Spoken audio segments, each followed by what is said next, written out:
Hi friends, welcome to our channel. ఈరోజు నేను మామూలుగా చేలో నాటేయడానికి వచ్చాను అనమాట. అయితే పని అయితే అయిపోయింది చేలో. అందుకని ఇలా మామూలుగా మనకి టైంలో ఈ సీజన్లో చిట్మిట్ కాయలు ఎక్కువగా దొరుకుతాయి కదా. సో పండిపోయి చెట్టు మీద నుంచే రాలిపోయిన కాయలు ఇవి. టేస్ట్ అయితే మాత్రం సూపర్గా ఉంది. మామూలుగా పండిన కాయలు ఎలా ఉంటాయి అనేది నేను చూపిస్తాను.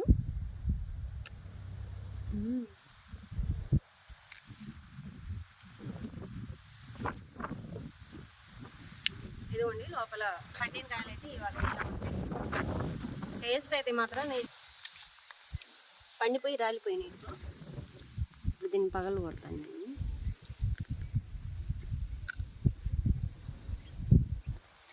చూసారా ఇలా ఉంటుంది చిట్మిట్కాయలు అంటే. చాలామందికి తెలీదు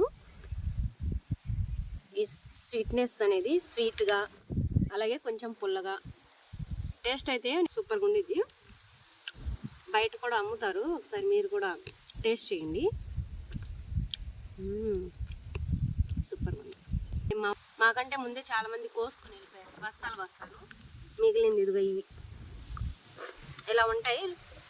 పైన పచ్చిగానే ఉన్నా కూడా పగలు కొడితే లోపల పండిపోయి ఉండిద్ది. కాయ అయితే ఇలాగే ఉండిద్ది. పండైనా పచ్చిగా అయినా కాయ అయితే ఇలాగే ఉంది.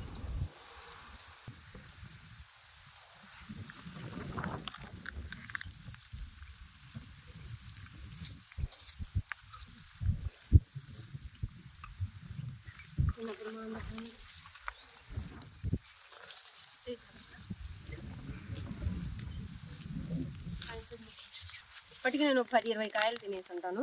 అయినా కూడా ఇంకా తినాలనిపిస్తుంది, అంత బాగున్నాయి టేస్ట్ అయితే మాత్రం.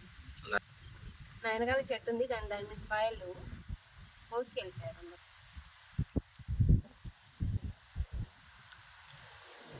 ఓకేనా ఫ్రెండ్స్? బాయ్.